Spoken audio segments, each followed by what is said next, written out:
con el gran canciller, fundador de la universidad, el rector, los dos vicerrectores y el director de posgrado. Luego tenemos la de conformidad del asesor, que solamente falta llenar datos. La dedicatoria, que ya la han desarrollado, el agradecimiento, la declaratoria de autenticidad, que según formato también lo han llenado. Los índices, esto falta actualizar, porque cada uno tiene que hacer su propio índice. El resumen y abstract, que si bien es cierto yo inicié una propuesta, pero en realidad cada uno tenía que ir redactando en función de su propia investigación, ¿no? De todas maneras, está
Recording in sirven para progress. la presente investigación, ¿no? Son estudios que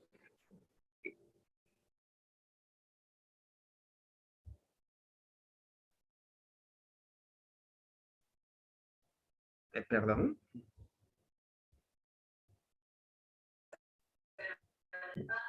Amiga Briseño, tu micro. Sí, por favor. Ok. Entonces, habíamos dicho de que ustedes iban a seleccionar algunos trabajos de investigación internacionales, algunos nacionales, ¿verdad? Y que por lo tanto estos trabajos iban a nutrir la propia investigación. ¿En qué sentido va esto? En la medida que esos trabajos están relacionados con el nuestro propio. No necesariamente son los mismos títulos, pero nos servimos de ellos para sacar de repente el instrumento que ellos han utilizado, para sacar el marco teórico que ellos han utilizado, o para sacar el enfoque o el tipo de la investigación que ellos utilizaron. O sea, para algo me sirve esas investigaciones, ¿no? O las dimensiones que ellos seleccionaron es parte de la que yo también quiero. La fundamentación o la base teórico-científico es también la que yo quiero. Entonces, por eso es que selecciono algunos antecedentes que estén vinculados a mi propia investigación. ¿Dónde voy a encontrar estas investigaciones? Las puedo encontrar en lo que se llama base de datos documental. Yo les he pasado un acceso de EBSCO, por ejemplo, ¿no? Y si no, podría encontrarlo entonces como algunos artículos científicos publicados en algunas revistas de Cielo, Scopus, Elsevier, etcétera, el Latin Index, etcétera, Mendeley, etcétera, en la que existe una cantidad de documentos relacionados con el nuestro propio. No perdamos de vista que cuanto más actuales son estas investigaciones, mucho mejor también para nosotros, sin duda, ¿no?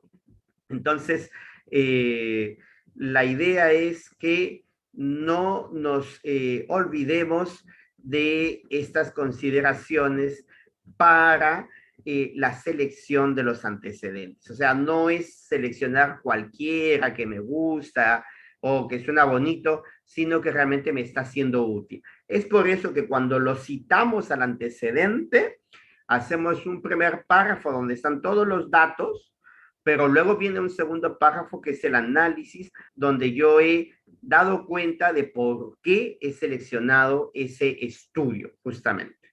¿Ya? Luego, vamos a ver entonces, hacemos como una especie de resumen, ¿no? De esos antecedentes. Pueden ser 3 internacionales, 3 nacionales, eso no hay ningún problema, ¿ya?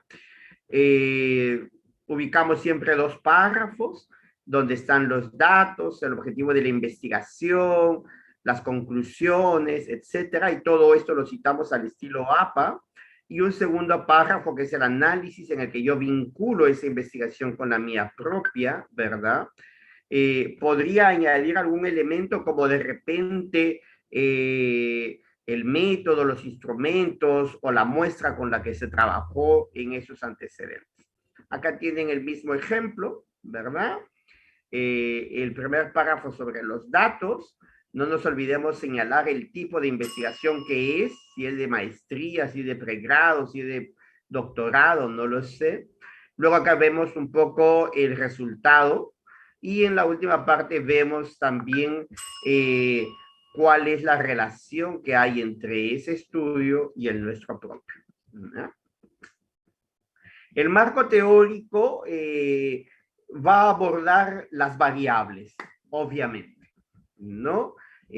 La variable, y si aborda las variables, sin duda, tiene que abordar las dimensiones. El marco teórico es la parte medular de la investigación. Entonces, tiene que haber una fuerte y consistente búsqueda de estas bases teóricas. No se trata tampoco de aglutinar por aglutinar, ¿no? Todo, que no tiene relación un párrafo o un numeral con otro, pero sí se tiene que evidenciar un desarrollo consistente, ¿no? Es bueno tener una serie de bibliografía que ayuda al estudio, a la presente investigación, claro que sí, para que yo pueda ir desde lo más general a lo más específico, que pueda ir detallando, ahondando en el marco teórico, la profundidad, digamos, de este marco teórico, y estas bases teóricas me van a permitir después conceptualizar la definición de términos básicos, ayudarme a la conclusión a partir del debate, ¿verdad? Y ayudarme a la discusión a partir del debate y ayudarme a las conclusiones también que se van a dar a la luz de las bases teóricas, ¿no?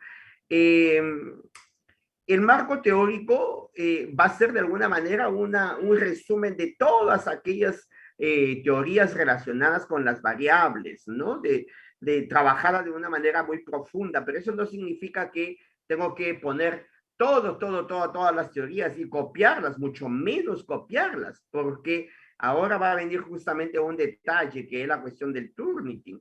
Entonces necesito redactar los resúmenes.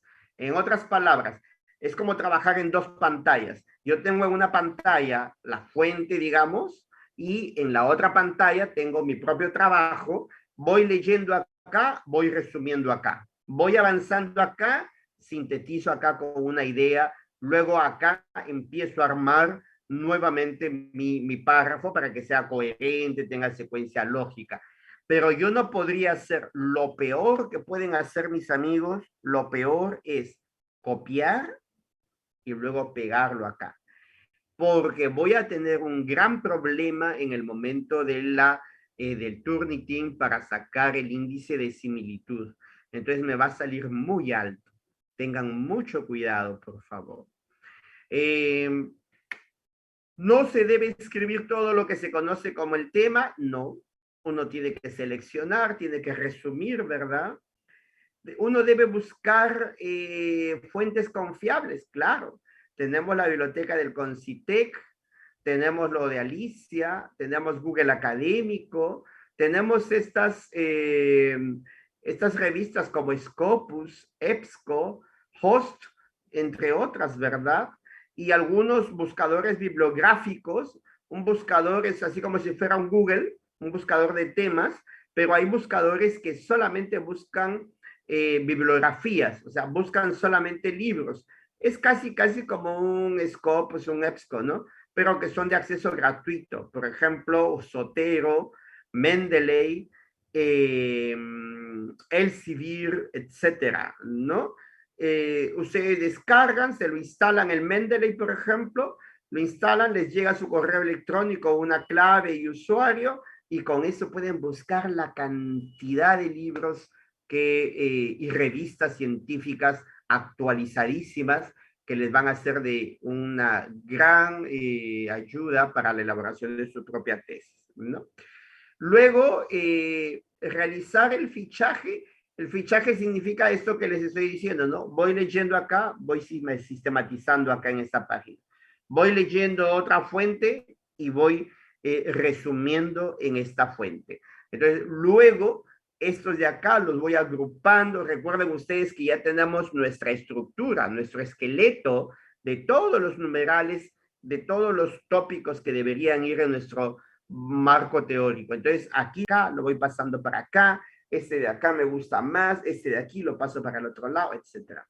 Y ojo, el nivel de similitud no es la copia, ¿eh? Porque la copia no está permitida, pero el nivel de similitud es máximo el 20%, ¿no? Entonces hay que tener mucho cuidado con la reescritura del proyecto, perdón, de las bases teóricas, ¿no? Por eso es que no subí yo el proyecto de ustedes a el Turnitin, porque si yo lo subía, queda ya como una huella. Entonces, cuando subamos la tesis misma, va a decir que es un autoplagio, porque ya ustedes lo subieron con su nombre en el proyecto y buena parte de todo lo que se tiene en el proyecto se va a tener en la misma tesis. Y ese es el riesgo. Por eso es que yo no subí al Turnitin todos sus proyectos. Ahora sí, con la propia tesis, porque necesitamos tener este índice máximo al 20%. Algún error común que tenemos que evitar, el que de repente elaboren un marco teórico de una sola fuente. Ah, me gusta esto, todo lo de este lo quiero, entonces lo jalo aquí, lo paso para allá, lo jalo aquí, lo paso para allá, lo jalo aquí, lo paso, y todo es de un mismo autor. Tengan mucho cuidado con eso. ¿Ah? Y otro error es que no se evidencie, como les decía, una coherencia o una secuencia lógica, sino que hay un numeral y hay un concepto. Otro numeral, otro concepto. Otro numeral, otro concepto. O sea, aparece eso, un glosario de términos o una definición de términos básicos. Entonces, no se nota que hay un desarrollo teórico, donde hay un párrafo, luego hay otro que lo analiza, luego hay otro que opina, luego hay otro párrafo que lo contradice, y todo es del mismo tema. Entonces, cuando yo veo que hay aquí una secuencia, eso es lo que significa un desarrollo de la base teórica, ¿verdad? Y no es solamente un tema con su subtítulo, un concepto y ya está. Otro tema, su concepto y ya está. Pero no hay el análisis, no hay la evidencia con respecto a la propia investigación y todo, por lo tanto queda en el aire. ¿No? Hay que tener cuidado con eso. Después de estas bases teóricas viene la definición de términos básicos. Acá sí, más o menos por viñetas, vamos a tener se presentan en viñetas y vamos a tener unos 10 términos básicos, que son las palabras clave puestas en el resumen, que son las dimensiones, que son las variables, y esos son los términos básicos que se van a conceptualizar. Se pone el término, se pone la palabra, de inmediato al costado se pone su definición y al final entre paréntesis la fuente o el autor, ¿no? Y así por cada uno de los 10. Bueno, si ustedes tienen 8 no es ningún problema, ¿no? Así como que si tienen 11, 12, tampoco no hay ningún problema. El decir 10 es una cuestión referencial, pero tampoco no vamos a tener 20 términos básicos, 15 términos básicos. Es una exageración. Como que tampoco voy a tener 5. O sea, quiere decir qué cosa, ¿no? Muy bien. La formulación de las hipótesis, que es algo que nos viene del proyecto, ya tenemos planteadas nuestras hipótesis, insisto, tanto la general como las específicas, ¿verdad? Y la cuestión de la operacionalización de variables, entonces, acá vienen las dos variables, ¿ya? Su definición conceptual, que la hemos jalado de la definición de términos básicos. Y la definición de términos básicos, a su vez, la jalamos de las bases teóricas. Entonces, de ahí viene la definición conceptual. La definición operacional es cuando yo adecuo ese concepto a la realidad en la que voy a aplicar en la investigación. Las dimensiones, que ya las tenemos, los indicadores, qué me indica el cumplimiento de cada una de la dimensión. Eso hay como que subdividirlo, acá las líneas, para que vaya cada dimensión con su indicador. ¿Cuáles van a ser los reactivos y la escala de valoración? Entonces, ¿con qué reactivos o con qué ítems voy a medir cada uno de esos indicadores? Yo tendré más o menos unos 5 o 6 indicadores por cada dimensión y unos 2 reactivos o 3 para cada indicador. Y luego la escala de valoración, que es cómo se valora la dimensión en su totalidad, cómo se valora la dimensión. Entonces, la dimensión se puede valorar entonces en alta, baja, media, lograda, no lograda, satisfactoria, no satisfactoria, propicia, no propicia. Ese término que están utilizando es algo que lo ofrece el propio investigador, ¿no? Muy bien. Y ese es el elemento del capítulo 2. Muy bien. Hasta aquí, ¿alguna pregunta? Entonces, para empezar a desarrollar el capítulo tercero. A ver, ¿alguna pregunta? Compañeros.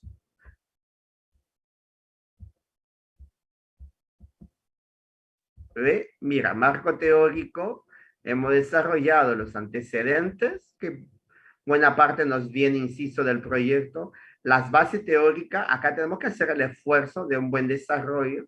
La definición de términos básicos, 8 o 10 términos que vienen de acá, justamente, ¿no? Doctor, La formulación de las hipótesis que las tenemos ya, tanto la general, o llamada también alterna, la nula y las específicas, ya la tenemos en el proyecto.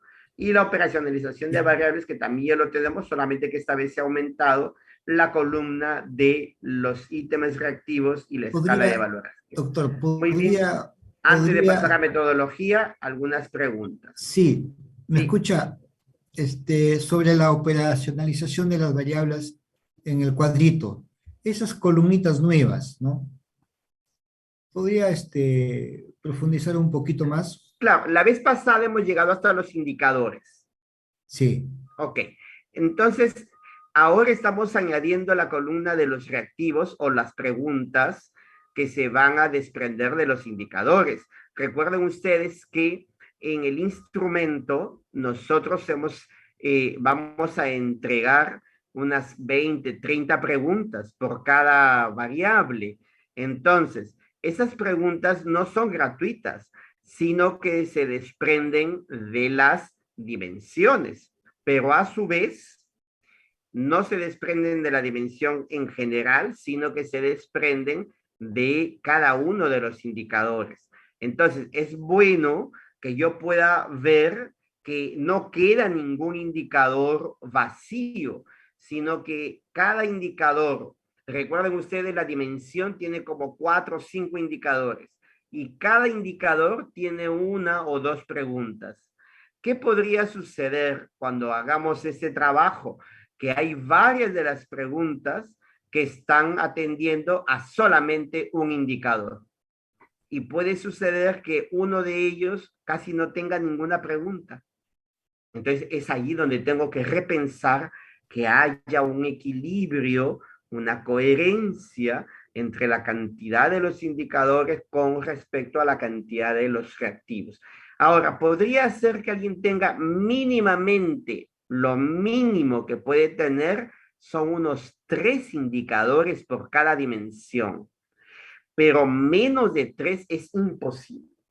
O sea, si ustedes le van a poner solamente 2 indicadores a la dimensión, no, imposible.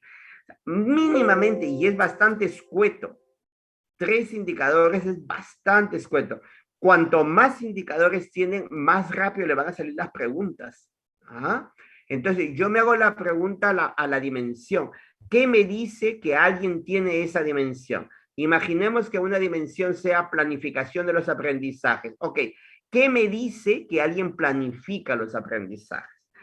Una dimensión sea, imagínate, participación democrática. ¿Qué me dice que alguien participa democráticamente? Cuando yo respondo a estas inquietudes, ¿qué me dice? ¿Qué me indica que alguien tiene eso? Ese es el indicador. ¿Qué me indica que alguien es tolerante? Ese es el indicador. ¿Qué me indica que alguien planifica? Ese es el indicador. ¿Qué me indica que alguien tiene una buena responsabilidad social? O sea, que, que tiene identidad institucional. ¿Qué me indica que alguien tiene una buena identidad institucional? Ese es el indicador. Entonces, los indicadores son siempre, ustedes háganse la pregunta, ¿qué me indica, no, la tendencia de esa variable? De esa dimensión, perdón, ¿no? Y ahí van a surgir, van a fluir los indicadores, además que el soporte teórico nos permite orientar la selección de los indicadores, obviamente. Y luego cada indicador, a su vez, debe tener más o menos 2 o 3 preguntas, ¿verdad? Muy bien, esas preguntas son las que yo voy redactando en esta parte y finalmente la escala de valoración, ¿cómo mido yo la dimensión? Entonces, si yo veo a 2 personas, por ejemplo, y yo digo, esta persona tiene mejor que esta tal dimensión. ¿Cuál dimensión? Imagínate la dimensión que sea planificación. Ok, esta persona planifica mejor que esta. Muy bien, ¿cómo sería esta planificación? Para que yo diga que es mejor que esta sería buena. Yo puedo utilizar ese término, buena planificación. De repente otro dice, no, buena no es el término. Yo creo que el término debería ser adecuada. Eso que estoy utilizando, adecuada, buena, inadecuada, eso es lo que vamos a llamar la escala de valoración, entonces, de medición para valorar justamente la dimensión, ¿no? Entonces, buena, regular, deficiente, por lo menos tres. O de repente alguien dice adecuada, poco adecuada, eh, parcialmente o ligeramente adecuada, ¿no? Medianamente adecuada, ligeramente adecuada. Y entonces, como me está diciendo escala, entonces me está pidiendo un porcentaje. Eso significa que si yo, por ejemplo, voy a tener tres grupos, el grupo más bajo pondré de 0 a 35%, por ejemplo. El siguiente grupo de 36 a 70% y el grupo mejor de 71 a 100%, ¿no? Entonces, eso es lo que le llamamos la escala, porque voy a dividir en grupos, llámense tres grupos, llámense cuatro grupos. De repente alguien dice, a ver, ¿cómo mido la dimensión que se llame desarrollo didáctico, por ejemplo, ¿no? O la parte de la evaluación. Muy bien, la evaluación, ¿cómo es la evaluación? ¿La evaluación es buena? No creo que se ajuste a la evaluación. ¿La evaluación es adecuada? Yo creo que podría utilizar el término adecuada. La evaluación es rica, o sea, ¿qué diría? Evaluación rica, pobre, medianamente, muy pobre. O sea, el término no se adecua, ¿te das cuenta? El término podría ser eficiente, una evaluación es eficiente o una evaluación viva o eh, o es propicia, etcétera, es oportuna. Entonces, esos términos voy a utilizar para armar los grupos de la escala. Entonces, yo puedo tener tres grupos o puedo tener cuatro grupos y luego entonces divido el porcentaje, porque por eso se llama escala, 100% lo divido entre 3 o entre 5 y le voy dando esos grupos. A eso es lo que le llamamos la última columna en la parte de la operacionalización. No sé si está más claro, no sé. Doctor, otra consultita. Bueno, recalcar nada más que para la investigación cuantitativa solamente de una variable, ¿no? La Eh, a operacionalidad. ver, hay que diferenciar que, por ejemplo, cuantitativas son las correlacionales y eso lo hacen con las dos variables. Pero también tengo las experimentales y Ajá, eso lo hacen solo con la variable dependiente, correcto.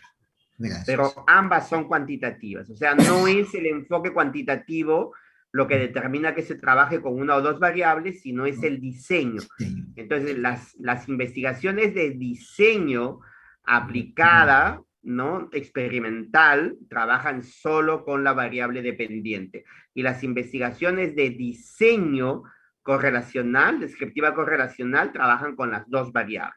Ahí sí esa es la pregunta. Gracias. ¿Ok? Bien.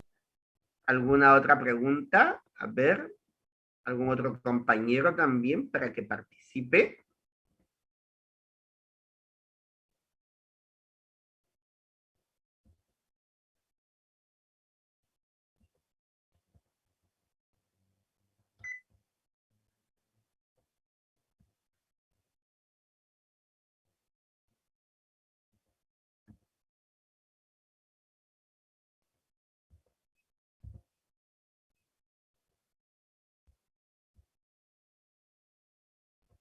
A ver.